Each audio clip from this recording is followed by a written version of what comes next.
And last month we had the talk on coronavirus, which was very popular, given by Dr. Amir Hanan, which was very, very timely and still is timely because we're still going through this period of COVID-19 and in lockdown.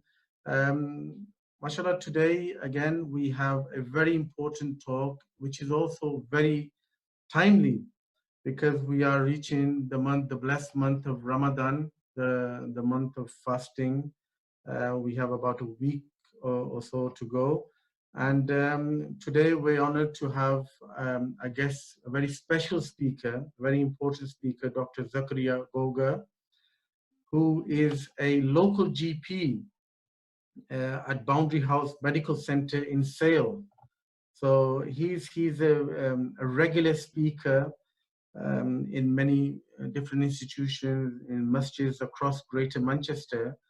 And his expertise is in preventive medicine. And inshallah today, Dr. Zakariya will be speaking about healthy diet and tips for Ramadan. So hopefully it will be beneficial for many of us entering the month of Ramadan, knowing exactly what to eat and what to refrain from in order to keep healthy. So inshallah, it will be very productive talk. And the format is that Dr. Zakariya will speak for around 40 to 45 minutes. And then inshallah, we will have time for questions and answers. For those of you who have any questions, you can ask the question. So in the meantime, I would like to mention that this talk is actually streamed live on Facebook. So if you want to contribute or ask a question and don't want to be seen on Facebook, then it's advisable that you turn your cameras off. So without further ado, inshallah, I pass on to Dr. Zakariya. Jazakallah khair. Assalamu alaikum wa rahmatullahi wa barakatuh to everybody. Jazakallah khair for taking time out and joining us this evening. I'm just going to share the screen so that you can follow the slides, inshallah. So the intention really was to do this in front of you, but because of circumstances, we're doing this online.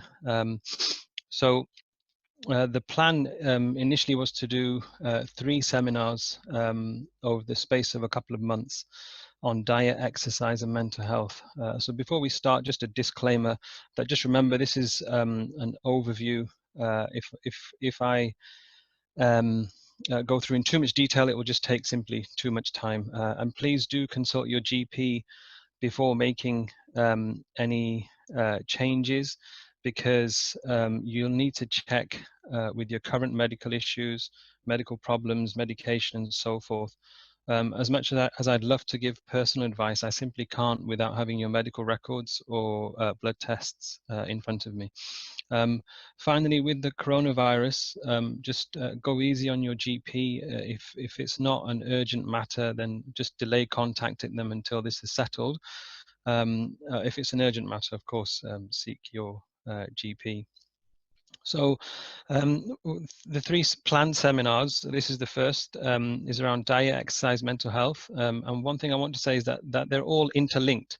They can never be separated from the other. They're not independent from each other.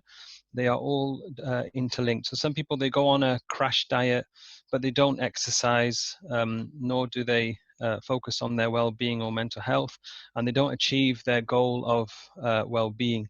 Other people, they go on a really heavy exercise regime, but have a terrible diet and don't focus on their mental health, and they don't achieve their goal of having optimum health and well-being. And then some people, they only focus on their well-being, their mental health, sorry, but have a terrible diet, don't exercise, and again, they don't reach their desired goals. So what I want to say is, when this finishes, if we are back in normal circumstances, do attend the exercise and the mental health seminar, because they're all interlinked. Before we go on to the actual nitty-gritty about diet, it's important to know why, because it will motivate us to make change. So this data is readily available on Public Health. As far as I remember, it's 2-3 years old. So basically, these are just bad statistics that over half of us adults in this country are overweight or obese. 1/3 of our children are clinically overweight. Just under 1/3 of us, we could say comfortably 1/3 of us Asian adults are defined as being inactive, which is doing less than 30 minutes of activity a week. So it's not a lot of activity, but we don't even do that. And a significant proportion of us, over half of us, don't eat our 5 a day fruit and veg.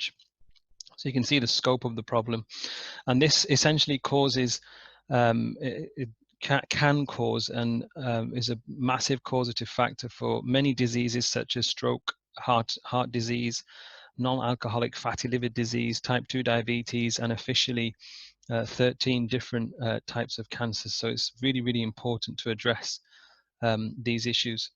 As mentioned, over 50% of us are classed as being overweight. There's a direct link now with being overweight and suffering from what's called low-grade chronic inflammation. So what happens is your body has this excess fat, which is abnormal, and it doesn't like it, so it wants to try and deal with it, and it creates this chronic state of inflammation. Inflammation is the body's healing process, but it's a constant fight for the body to shift this excess fat, especially when the diet's bad and there's no exercise. And that state of chronic inflammation can cause many diseases, including heart disease. And what we're seeing in general practice a lot is this chronic state of tiredness, lethargy, fatigued, unrefreshed sleep, and patients don't have that oomph in their life because of low-grade chronic inflammation.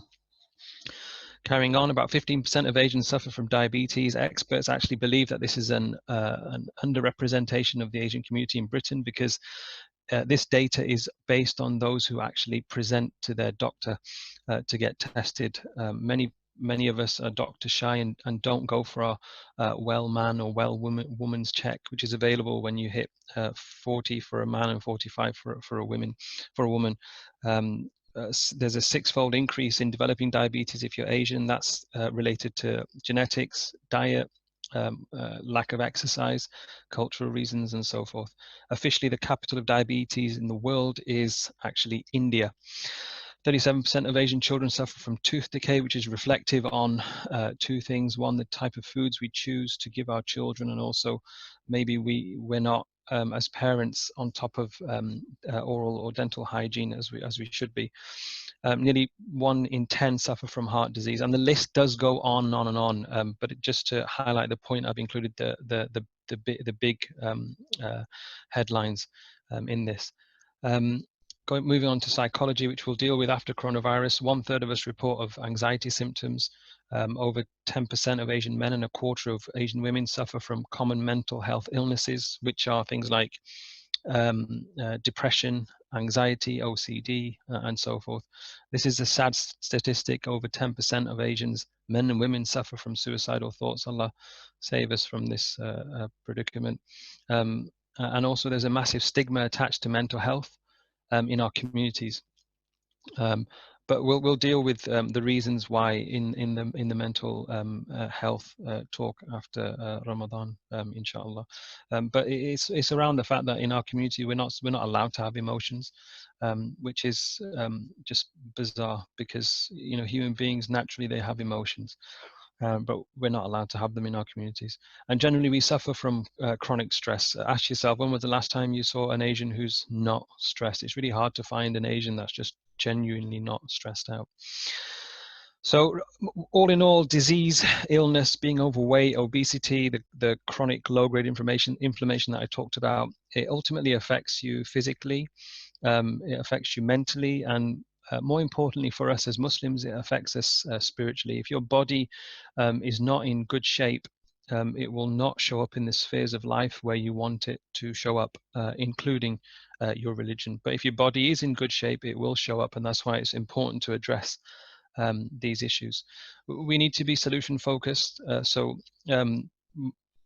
is a famous motto: prevention is better than cure. It's important to aim towards not developing some of these diseases through prevention means, because once you do have a disease process, it becomes extra harder to control and reverse it.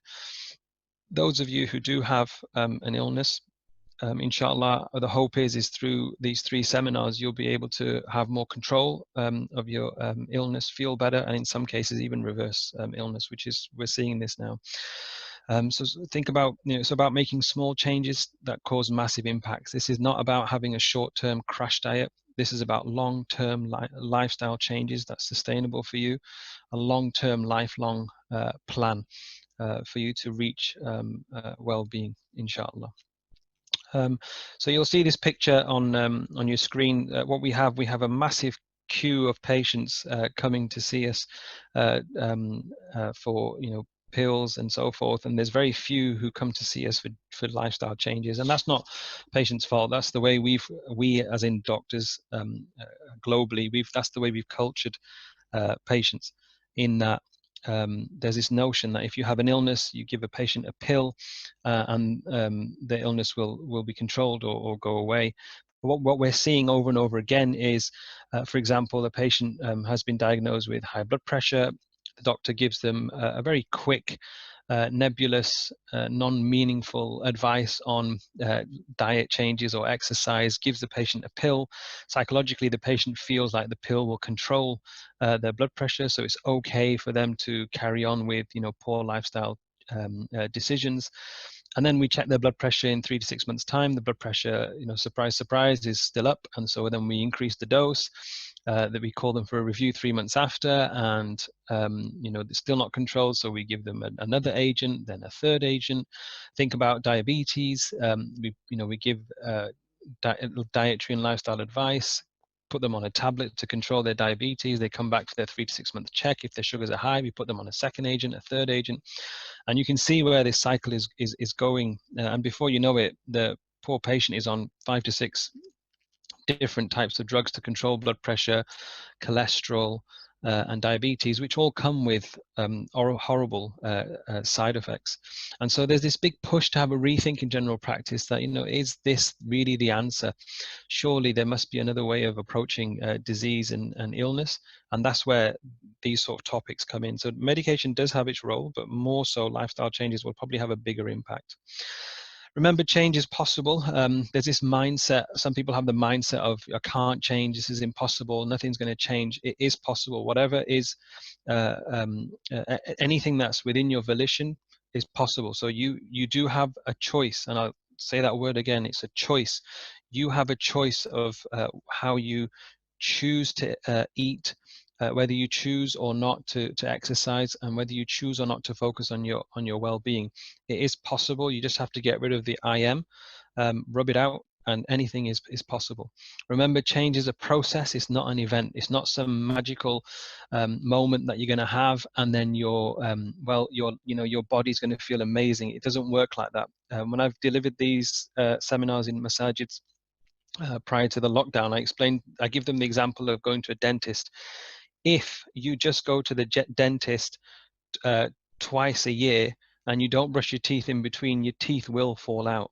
But if you brush your teeth twice a day for 2 minutes, you floss twice a day, you see your hygienist at least every 6 months, and you see your dentist at least every 6 months, your teeth will be glowing. And so it's the consistent small steps that you need to take lifelong for you to see change. And it's a long, boring, painful, meandering process. But if you stick with it, you'll see changes, inshallah. So let's start with diet. So first question I want you to ask, and just reflect. All I want you to do throughout this seminar is just ask yourself these questions and then reflect where you are with this. So what's your relationship with food? Is it healthy or is it unhealthy? When you see this picture of this doner kebab, what happens to you? Does your face light up, or do you think, oh, that's going to clog my arteries a little bit? Ask yourself, is it healthy or unhealthy? This leads to the next question: what's the purpose of food? So obviously, it's a natural human need to, to sustain life and function and nourish the body. So it's a physical need, but it also has physical and spiritual connotations. If it's negative, you'll have negative physical connotations attached to it. And our ulama, Allah reward them, they've documented this. There's plenty of literature out there of the negative spiritual effects of overeating. For example, it hardens the heart. It actually blinds the heart and doesn't allow your inner voice to come through and see and appreciate reality. There's a lot of negative spiritual connotations with overeating. So questions, can you control yourself? Do you know when it's time to stop? How big are your portions? How big is your plate even? And when you have a plate, how much do you fill it? Is it brimming, on the rim? Do you have multiple layers of food, piling on? Do you comfort eat? So when you're stressed, when you're worried, when it's getting a bit tough at work or at home, do you reach out for that Mars bar or chocolate or biscuit? Is that your coping mechanism? Do you eat because of boredom, especially in this kind of climate that we're in, where there's not much to do? I was reading the other day that from news agents, top 2 sellers have been, believe it or not, alcohol and chocolate. So are we eating more because we're just simply bored? We've got nothing to do. So those sort of questions should be, in the back of your mind. And also, the next question is, well, okay, how often do I actually need to eat? So try this. There's no harm trying. It's worked for a lot of my patients. It's worked for me personally, friends and family. What you want to try and do is aim to eat twice a day, about 10 to 12 hours apart. Proof that it's possible is in Ramadan, because we can do it for 30 days on the trot and no problem. So it can be done throughout the year. So try to aim to eat twice a day, 10 to 12 hours apart. Aim to have at least 1.5 liters to 2 liters of water a day, staggered throughout the day. One of my friends who's a personal trainer, Allah reward him, he once said to me years ago that a lot of people mistake hunger for thirst. They're actually thirsty, they're not actually hungry. So keep yourself well hydrated, and in order to maintain that hydration, limit your caffeine to twice a day, again about 10 to 8 hours apart. Green tea is better. It does have that caffeine effect, but it's also actually good for you. It has an antioxidant effect. It clears the bowel, clears the mind. And if you do feel hungry, then just first question the hunger. Ask yourself, am I comfort eating? Am I eating because of boredom? Am I actually thirsty? And then if you're genuinely hungry in between this, these 2 periods, in between this 10 to 12 hour period, if you're genuinely hungry, then just snack on fruit or veg, raw veg. And if you find that vegetables are just tasteless, for your palate, just to have some hummus. Hummus is fine. But this is like the skeleton. This is what you want to try and aim for through, for the day, basically. And then the question comes, okay, what do I actually eat? So I know I need to question the hunger. I need to look at my bad habits of when I actually eat. And then I need to look at, okay, how often do I need to eat? And then the question is, okay, what do I eat? So it's a balance of protein, carbohydrates, and healthy fats. And we'll elaborate on this as we go along. So protein is a great source of energy, balances your sugar levels, and actually prevents you from having sweet cravings, that wantonness to put something in your mouth. With carbohydrates, you want to think complex, not refined. So the refined stuff is, the quote unquote good stuff, the chocolates, the biscuits, the finger foods, etc. And what that does, that allows if you have complex carbohydrates, it allows energy to be released slowly throughout the day. So you have less cravings, you have less wantonness to, pick at foods for no reason. And then fats, you want to have healthy fats, and unsaturated fats actually have benefit and is a good source of energy when you're actually hungry. So now you'll be able to see this picture. This is what I say to listeners is that this is a beautiful breakfast. It's got protein, good fats, and complex carbohydrates all in one. Unfortunately, the typical breakfast of Kellogg's cereal is just not healthy. There's very little nutrition in these things, and they're pumped with refined sugar. As we go along, there's a book list. There's a book by Dr. John Griffiths called Waste Disposal. He's a GP down south in London. He in that book he compares common foods and their levels of refined sugar. So he compares a 30-gram bowl of Kellogg's Brown Flakes and a Mars bar, and you'll probably guess by now that the Brown Flakes has more refined sugar than the chocolate. Okay, the chocolate does have fats and trans fats and a lot of uh, unhealthy things in there, but the point he was trying to make is that a lot of these cereals that we have are actually quite high in refined sugar. But I guarantee most of you listening probably haven't had a breakfast or seen a breakfast like this. If you have something like this, you'll be fueled for most of the day. What I want to say as well is go organic, and there's limitations to this, and the biggest one is cost. It is more expensive to go organic, but I want you to have a real think about going organic, and the reason is because I want you to read a book by Felicity Lawrence called Not on the Label. So this was a game changer for a lot of people. It's a real eye opener of what actually goes into our foods.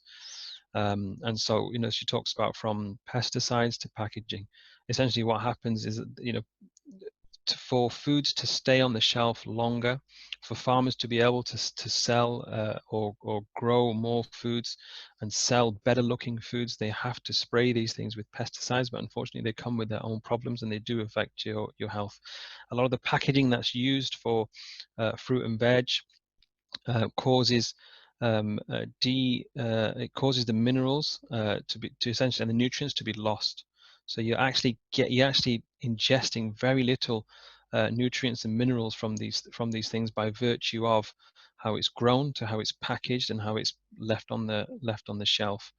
And there's a big talk about what's called the dirty dozen. There's 12 common foods that we have that are, if they're not organic, they can, the the term it's in the term, it's the dirty dozen. Just Google dirty dozen, you'll be able to find which ones you really want to avoid unless they're organic. But take a look at this book. It's a real eye opener. So now you can see this cartoon just to illustrate things a bit more. We go shopping and then we get a bit excited when we see halal sweets, and we do a gelatine checkaroo, and the ingredients is shouting at us to not have this because it's full of sugar, syrup, artificial colors, flavors, sweeteners, cancer-causing agents, and so forth. And it's telling us, for the sake of Allah, not to eat this. And then when we say to each other, "There's no gelatine," we go for it. That's not the way to approach food. You want to check your ingredients, see what's in there, and question what goes in there as well, because essentially it's going into our bodies. So let's move on, because I'm conscious of time. Protein.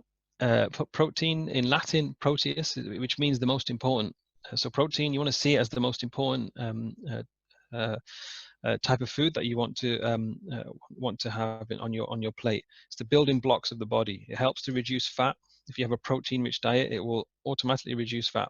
Reduces that curry belly that we have because we don't drink. We can't call it an alcohol belly, alhamdulillah.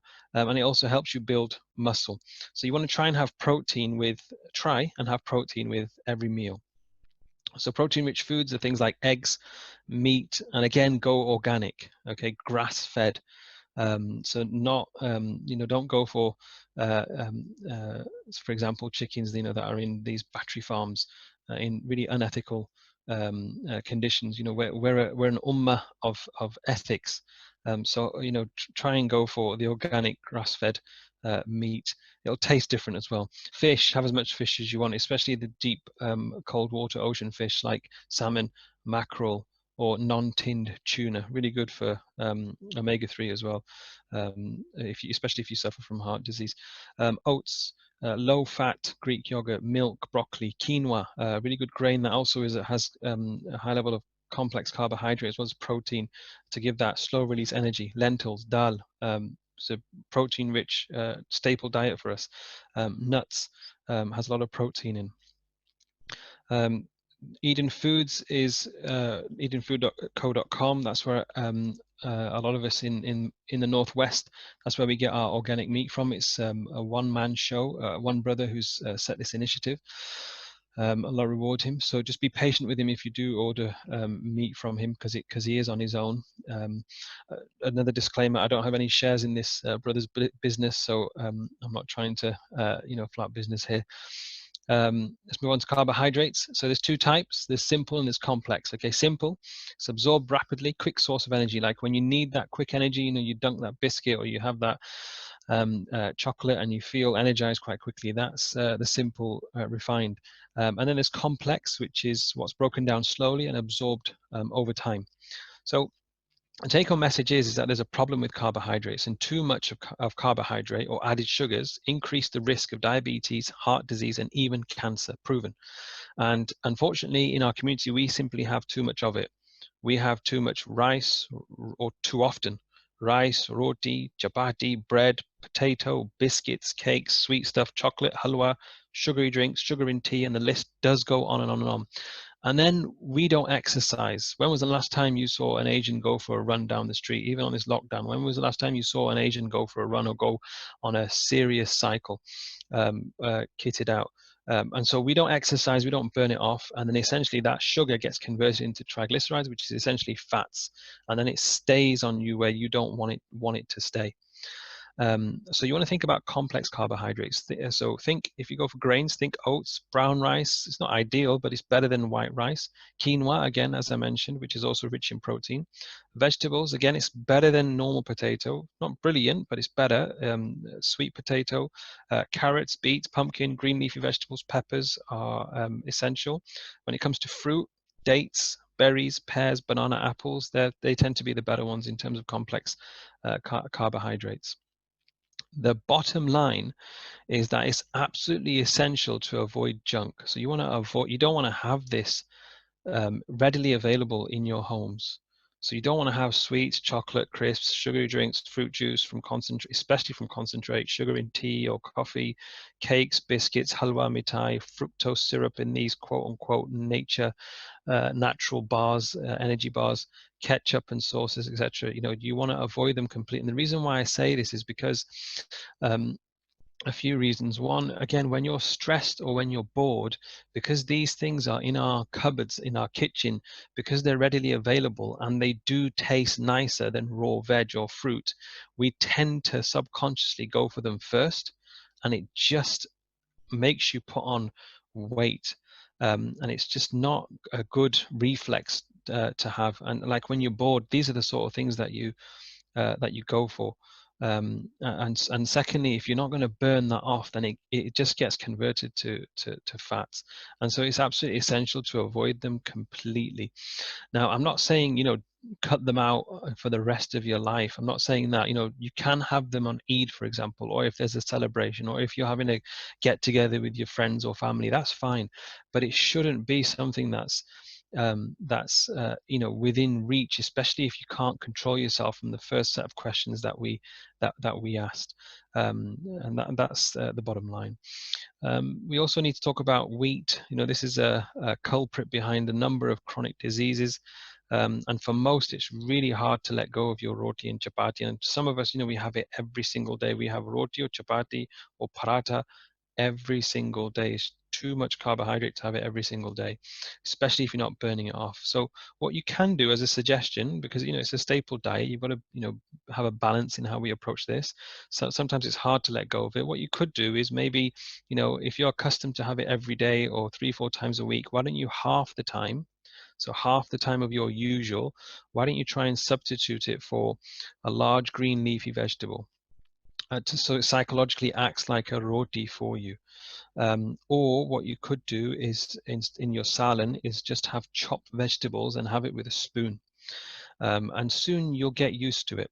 Or why don't you try spelt flour or coconut flour or oat flour or almond flour?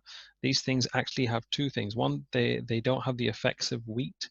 So that bloating sensation, the wind, the gas, the indigestion, you'll get far less with these types of flour. And also the carbohydrate level is actually less in these flours than conventional flour that we use. Let's look at rice, because the rice is another staple ingredient to our diet. And again, unfortunately, some people, they have this like every day. You know, they have rice every day as part of their meal.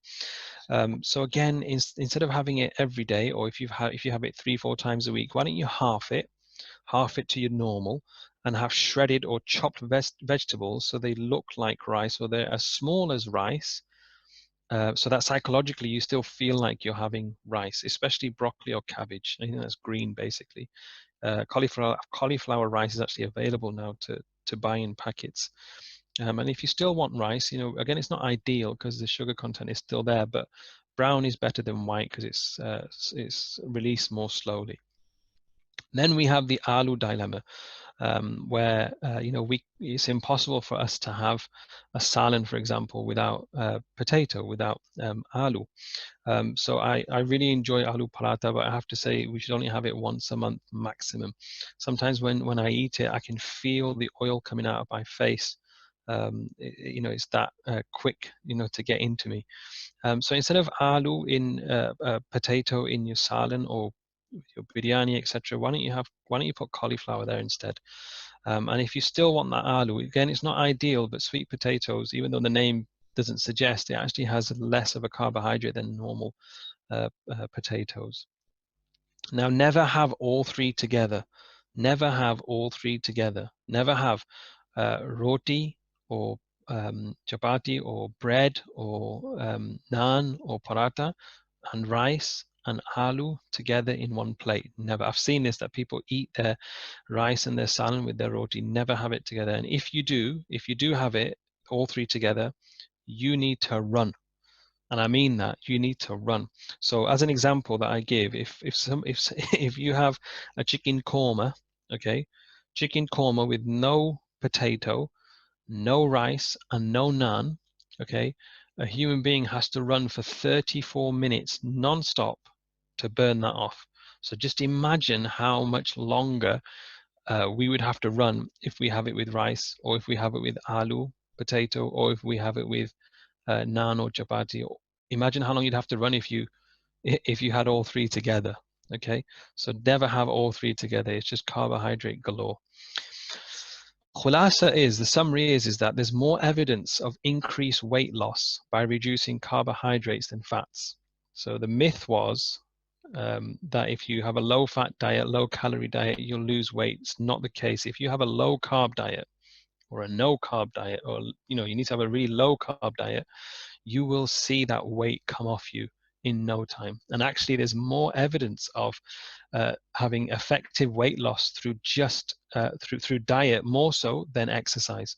As a rule of thumb, it's about 80%, 75, 85, 80% diet, and the rest is exercise, which will just get rid of that excess that you can't actually shift through diet. So there's more evidence of having an increase in weight loss by reducing carbohydrates. And of course, if you do suffer from, say, high blood pressure, your blood pressure will come down. If you have high cholesterol, by having a low carb diet, your cholesterol will come down by virtue. If you have diabetes, obviously your sugar levels will come down. When your sugar levels come down, the effects of diabetes will also reduce. It's like a domino effect. So it's a win-win situation.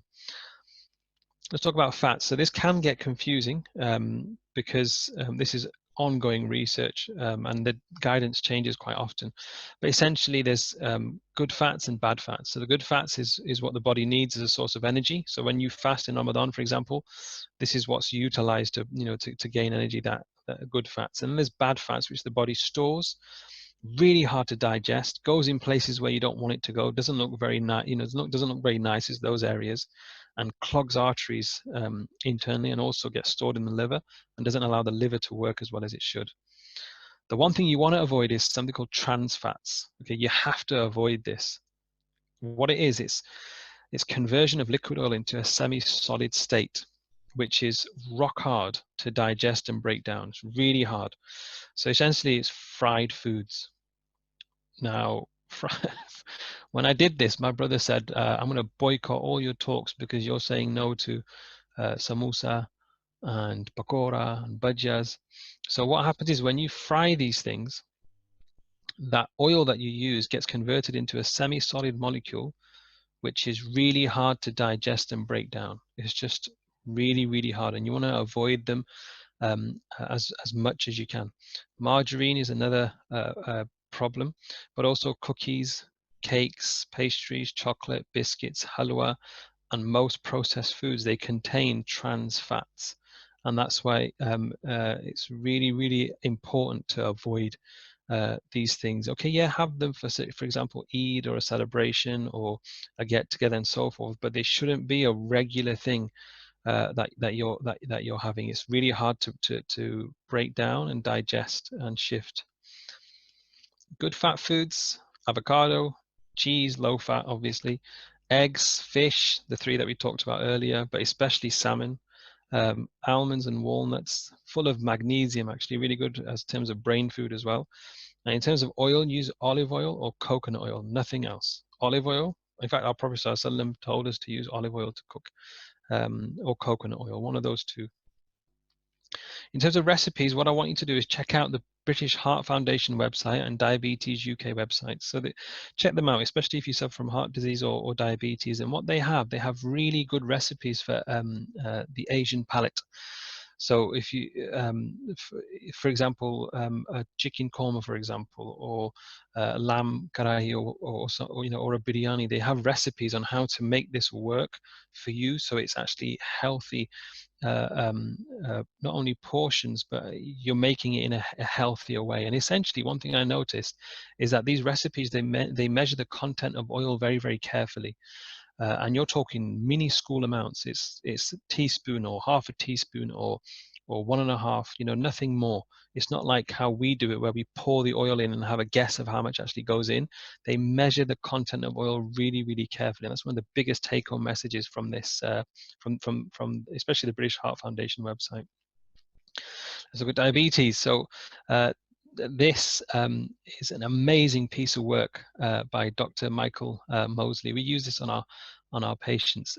There's countless proven benefits on how to prevent diabetes, so to prevent it from coming on, and also reverse type 2 diabetes with the potential of coming off your medication.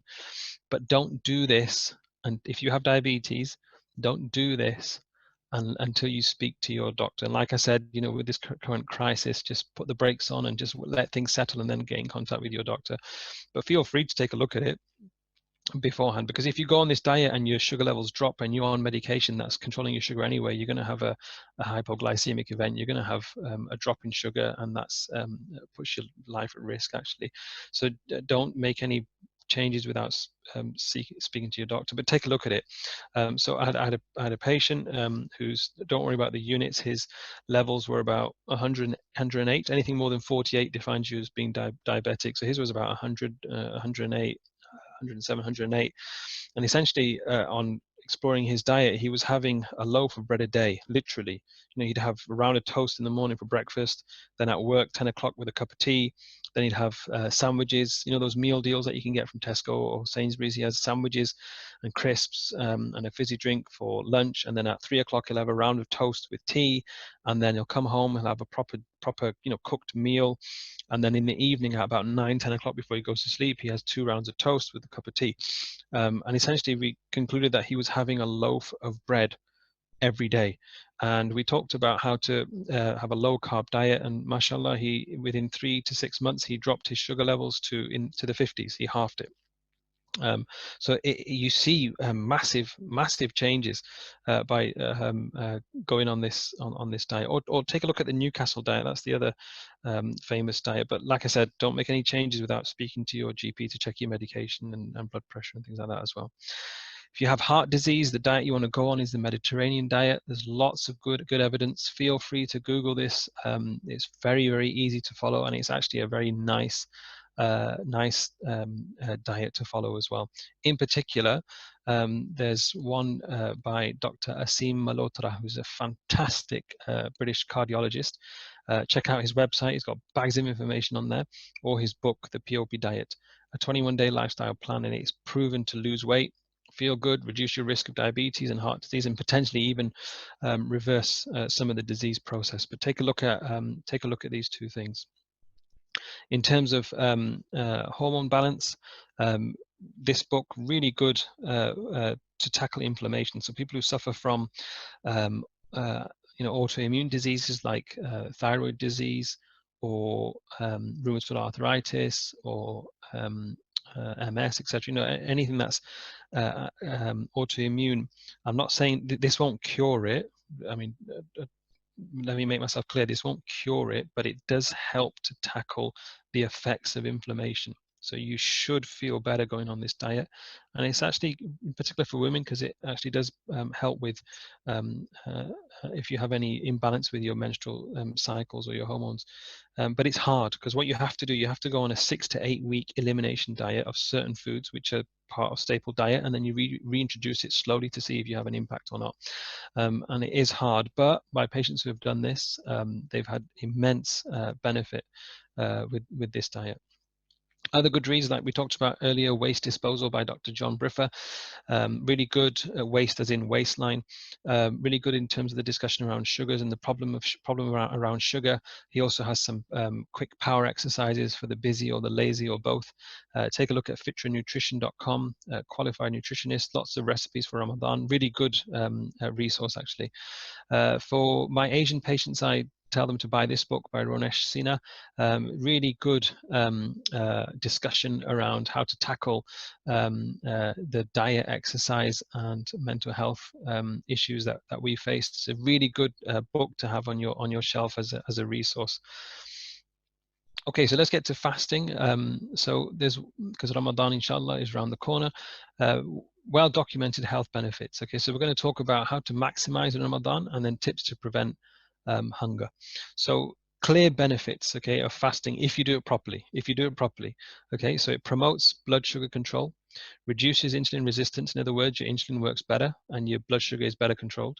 Promotes weight loss. Actually, if you look at the data, the Muslim weight actually increases after Ramadan when it's supposed to decrease. Proven to reduce inflammation, boosts your immune system, reduces blood pressure and cholesterol without doing anything else. If you just fast, it will reduce your blood pressure and your cholesterol, improves your brain function, your response time to challenging notions is actually quicker.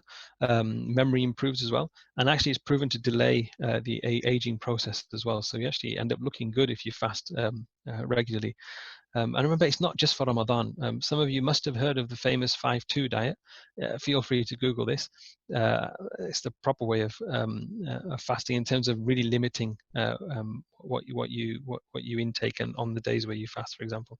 But remember, brothers and sisters, we have Sunnah fasts all year round.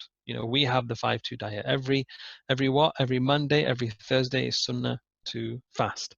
The 13th, 14th, and 15th of every month in terms of the lunar calendar, Yam al-Bid is Sunnah to fast. And I was saying to my children when I was preparing this a few months ago, if we fast the whole of Ramadan and then the 6 days of Shawwal, which is recommended, and then the first 9 days of Dhul Hijjah, the 2 days of Muharram, either 9th or 10th or 10th or 11th, and then we fast Monday, Thursday, and then a Yam al-Bid, 13th, 14th, and 15th of every lunar month. Then you'll be fasting for at least 40% of the year, which is nearly half of the year you'll be fasting, and there's immense health benefits. But also remember, it's a win-win situation because the reward of fasting is only known to Allah. So it's a win you can't lose. And try it and just watch your health improve. Try it, but do it properly, which is what we're going to talk about. So Ramadan tips, okay? So just prepare before Ramadan. And the way you prepare before Ramadan is reduce your intake now. If you and I are accustomed to having let's be honest, 3 fat meals and snacking in between meals with things that we shouldn't be snacking on, then going from that to a 15, 16 hour fast, we're going to struggle. We're really going to struggle. We're not going to feel good. And if you can, fast in preparation for Ramadan to get your body used to it. If you can't, and I understand if you can't, because of the circumstances, you might be really busy or stressed, etc., etc., then at least try and reduce your intake. And I have to say this, that remember, Ramadan is not a festival. It's not a festival. It's an ibadah. It's a form of worship that Allah has prescribed for us. And the purpose of Ramadan is to reach a state of taqwa, of God consciousness. So what happens is, if you treat it like a festival, then you'll end up preparing foods and preparing meals that you wouldn't be accustomed to having outside of Ramadan. And when you prepare really, really, nice, amazing types of foods for Ramadan, you're going to eat more because it tastes nicer, which defeats the object of Ramadan. The object of Ramadan is to subdue the nafs, is so that your caprice, your wantonness is reduced.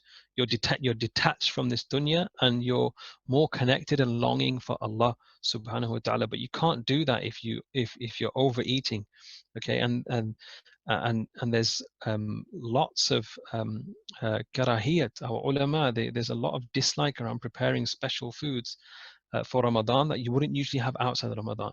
Obviously, for children, you want to make it fun, and that's fine. That's fine, but you have to have a level of control and discipline yourself. Plan your meals and make it diverse, like we talked about, in terms of what types of foods you have. And the key is don't overeat. Unfortunately, some of us, we eat as if we've never seen food before. Okay, don't overeat in Ramadan, and drink plenty of water. When it's sahri, when it's iftar, drink plenty of water to keep super hydrated. Remember why?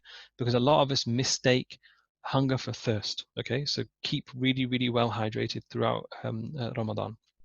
So for sahri in the morning, have a good one.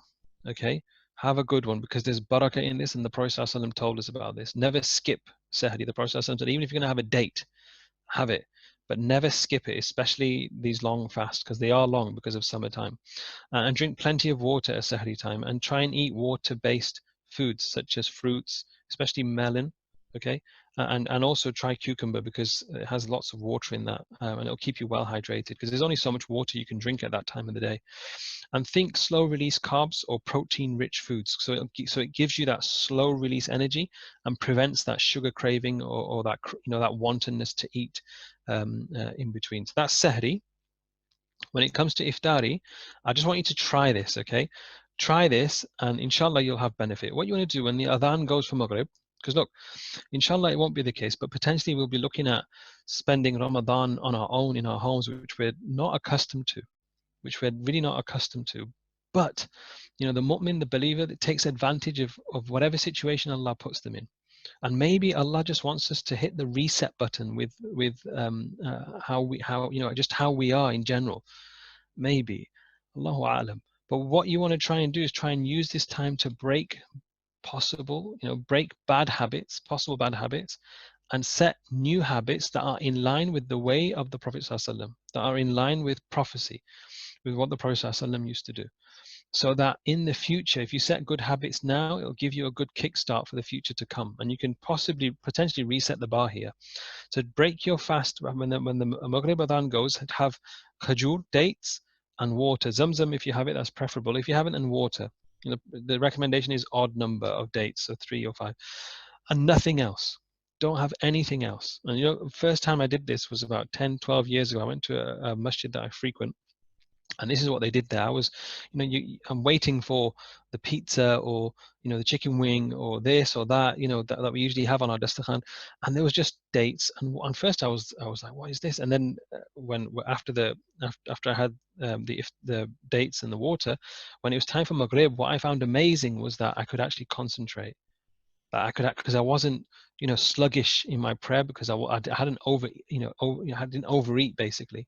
So have that, and then pray your Maghrib with ease, and only eat once after the Maghrib prayer. Just eat once, that's it, no more.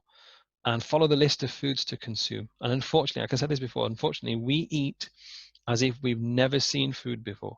So, what happens is, if you haven't eaten all day, and then you suddenly eat, because you're having that massive intake of protein, carbohydrate, and fats that your body needs to then suddenly digest and metabolize, what happens is you have a sudden drop in your potassium, magnesium, phosphate, your sodium balance goes off kilter, and then and we've all felt it. You know, after you have a really big quote unquote fat iftari, we don't feel good. You feel sluggish, you feel tired, sometimes you even feel dizzy because of that process. And unfortunately, we eat as if we've never seen food before, and that's not the way of the Rasul Sallallahu Alaihi Wasallam. So why don't you try this? That the Prophet Sallallahu Alaihi Wasallam advised us that one of the beautiful hadith of the Prophet Sallallahu Alaihi Wasallam, where he said, "Ma mala'a ibn Adam wi'a'an sharran min batni." That the Prophet ﷺ said that there's no vessel that the son of Adam fills worse than his stomach. بِحَسْبِ ibn Adam luqaymat. 2, 3, 4 small morsels.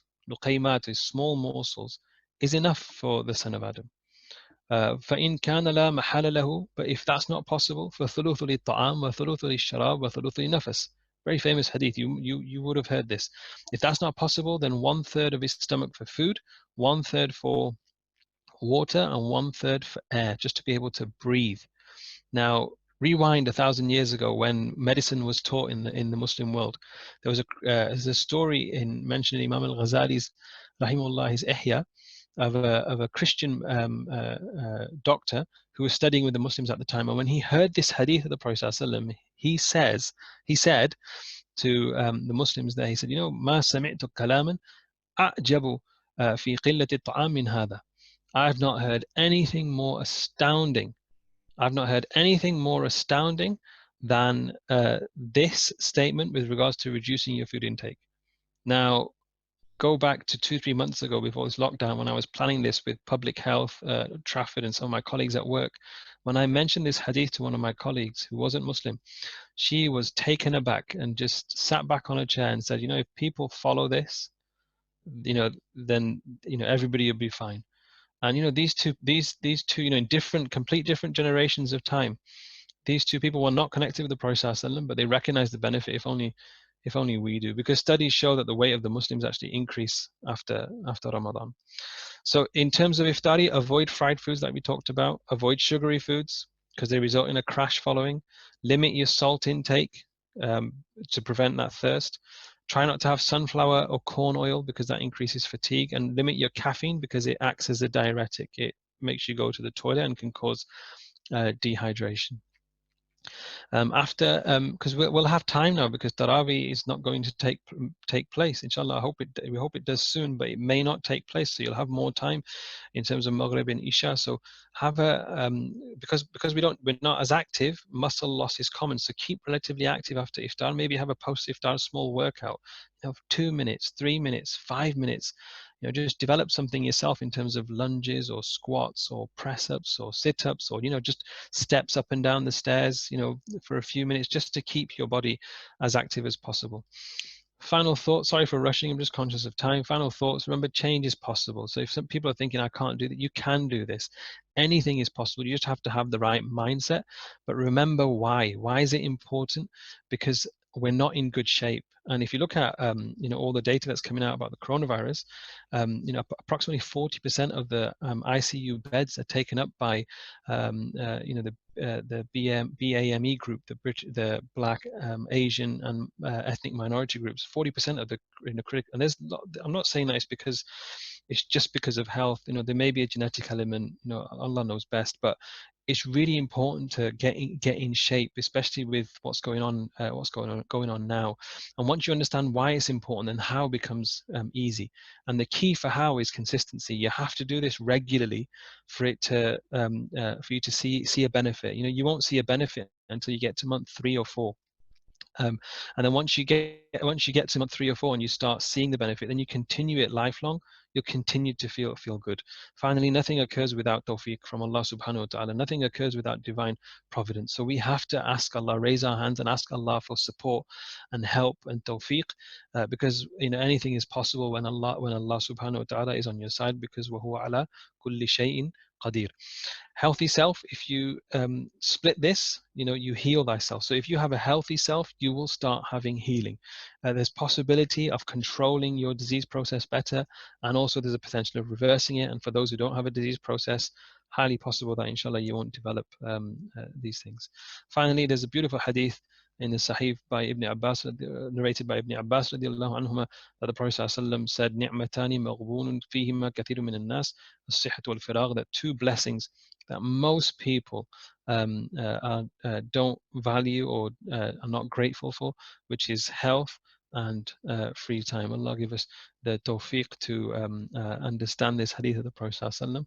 Jazakallah khair. We'll stop there and stop for questions and answers, inshallah.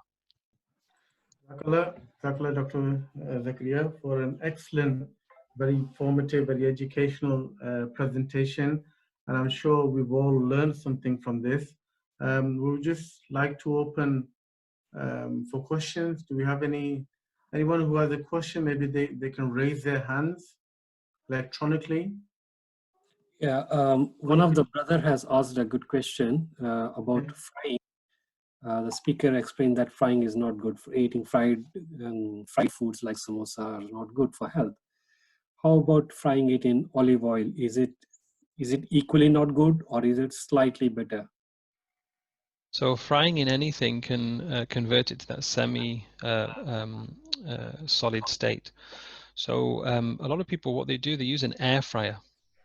I don't know if you've heard of this or seen this, but they air fry their fried foods instead, and that's better. That's much better actually than conventional, fried foods. It's an alternative to deep fried food, basically.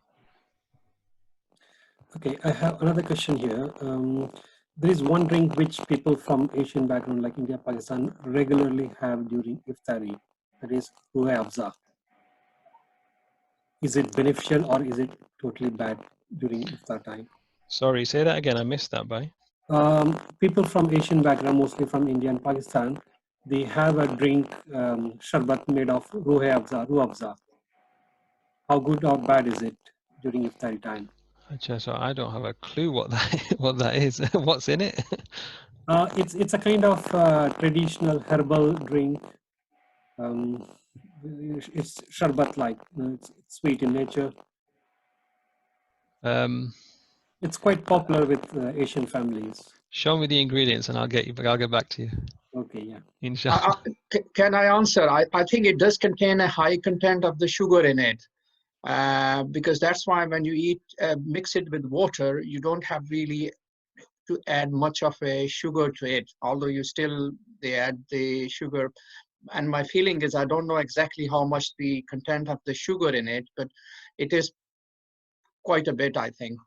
Because the marketing material on the product, it says it's herbal, it's natural, it's good for health, and this and that. Yeah, but from nutrition point of view, I want added ingredients is the sugar, and it's the easy sugar which can quickly absorb, and that's not good. Jazakallah khair, and there's your answer. Yeah. Can you see this? Yeah, this is the one. Yeah. Acha. We mix it with water and then dilute it with water and then drink it. Okay, Dr. Zakariya, for Sari, what about if you have some porridge, maybe a banana and a boiled egg, glass of water, is that sufficient? Yeah. So if you have porridge oats, banana is actually good. Tons of magnesium. It technically is classed as a complex carb. It's actually a good laxative as well. An egg has tons of protein. And what you want to go for is have a protein-rich sehri, a really good one to fuel you throughout the day, and then have a lighter iftari, basically. So in terms of sehri, have a good one, and what you suggested is actually a really good thing to have. In fact, it's as if you read my mind, Nasser, because that's exactly what I have. I have porridge oats. I have a little bit of fruit, usually water-based. I have a big jug of water, okay? And if I'm having, like, sometimes when I'm on call at work, if I'm on a long day, a 10-hour shift, I'll add in a boiled egg, basically, to keep me going, and that usually works for me, actually. The other thing that I've noticed, when we start Ramadan, maybe after within the first 2, 3, 4 fasts, I get a bit of a headache at some evening. Is that a caffeine effect or so? Or? It depends how many cups of tea or coffee do you drink a day. Not that many, about 2 maximum. Yeah, that's fine. It could, Two, 3 times. yeah, it could be that because usually we eat 3 meals a day generally, you know, the average person, and then when you eliminate, usually it's the lunch, isn't it? That's eliminated, and you're having a longer period of foods, you can get a headache because of that, and then your body calibrates by day 2, so long as you're drinking plenty of water. If you're not having enough water, it could be actually the water component that's giving you that headache. But if you're having tea or coffee just twice a day, that shouldn't bring on a headache. It shouldn't really. Yeah, I have a question for in the cases of type 2 diabetics. So at what point do we determine that it's not good for their health condition and it's not good to fast? People with type 2 diabetes. Yeah, so that really depends on a lot of factors. So it depends on their current sugar levels. It also depends on their blood pressure, their kidney function. It would also depend on the number of medication that they're on. There's lots of factors involved with this, Rafiq Bhai. What I suggest is anyone who, if you do have diabetes, a lot of GPs, based on an individual's current condition, and it is individually based. Based on that, the GP will be able to give you advice on how to modify your medication because it's a long fast, if that's needed, or if your diabetes is poorly controlled, and alongside with that you've got poorly controlled blood pressure, or your kidneys aren't functioning well, and you need to take your medication 3-4 times a day. The GP might say, actually, it's better that you don't fast. So it's a really complex question that's difficult to answer, and it is a case by case decision. So anybody who does have it, you do need to go to your GP to ask. Thank you. Okay, do we have any other questions? I know the children generally like to eat chocolates. The adults do too as well. But those children who are fasting, is it okay for them to be sort of eating chocolates after iftar? And so what's really important is with children is getting them to understand the conversation that we've had today before going for having chocolate for iftari, etc., because and it's hard for a child, but because of peer pressure, but it's about explaining to the child the benefit, the health benefits, and the negative effects of foods. And once that's digested for the child, it's easier for them to understand why the parent might be saying no to chocolate at certain times. Because there's a lot of problems with this. So, for example, you wanna encourage your children to fast by giving them treats at iftari, and I get that, and I do get that. But what you don't want to do also is program your child to have a rewarding system that's based on a sweet tooth, because that in the long run, that might program their brain to behave that way when they're older, and then they'll just end up with bad teeth and bad habits. So what I suggest is as much as you can, just it's really important, with as much pyar and love as you can, is talk to your child about, okay, chocolate, it's fine now and again, but it's really important to understand what the problems are with chocolate in terms of your health, in terms of tooth decay, in terms of your oral hygiene, and so forth, so that they can understand why it's not in the child's interest to have chocolate often, basically. Does that make sense, Bhai? Because you don't want to program them to then have this reflex that when they want to treat themselves, they'll go for that big chocolate, chocolate cake, because you can then program yourself to behave in this way when you get older as well. I have a question for you, Doctor. What is the right age for young kids to start fasting? Because if they start too early, they will not be getting the right nutrients for their growth. So what is the right balance, and what is the right age for them to start fasting? Yeah, so it'll be worth asking Sheikh Wasim this question, because he's a learned alim. My understanding is that once a child hits puberty, it's followed for them to fast. whatever age that is. But before that, it's actually our ulama, they encourage fasting in Ramadan periodically for children. Now it depends on the child. It purely depends on the child. So I have friends and family last year whose children, believe it or not, mashallah, they were 8, 9, and they kept a significant portion of fasts, and they did really, really well. But I know certain children in my family that if they were to do that, they'd faint, because their physique, their genetic makeup, their build, their body, it just can't, they won't be able to manage it. So once they hit puberty, then check with Sheikh Wasim. But my understanding is once you hit puberty, it's followed for you to fast regardless. But before that, it depends on the child's build. So one thing that you could do as parents, if you want to encourage them, is you could say, for example, okay, why don't you do 8 hours fast instead of the full thing? Or why don't you do 10 hours? Or why don't you fast the whole, if the build is enough, why don't you fast the whole day, but I'll let you have water? Just to get them into the zone of the concept of fasting, as opposed to, getting them to fast the whole day, because it does depend on the build of a child as well, and also if they have any medical problems and things like that. But that's a couple of strategies you could try. Now these days, because the days are quite long, and the time between iftar and sehri is not so long, about 5 to 6 hours or so. And it may be that during iftar you might not eat so much, just a little, but then at sehri you might eat a bit more. So is it advisable to sort of eat on a full stomach? I mean, sleep. Do you mean sleep on a full stomach? Yeah, I mean, after sehri you prayed your fajr and that, and you're sort of, should we wait till the food is slightly sort of digested a bit, or that's a good point about that. Yeah, because so what you want to do is I don't know how the timetable works in Sale, but the local massages here, the sehri time ends 10 minutes before fajr, and then the fajr time starts 10 minutes after the sehri time ends. Does that make sense? That's usually how the timetables work around here.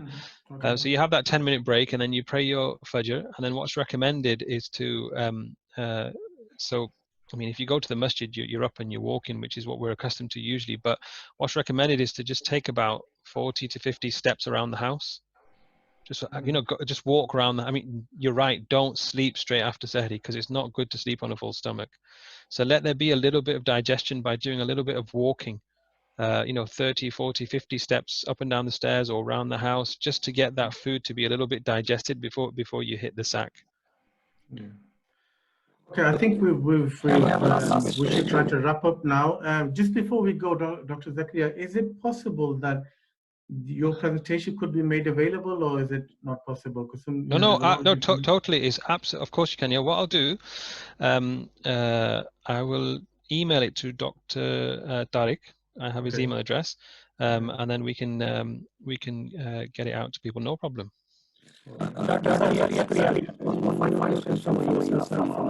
Facebook Live is asking how to deal with sugar addiction.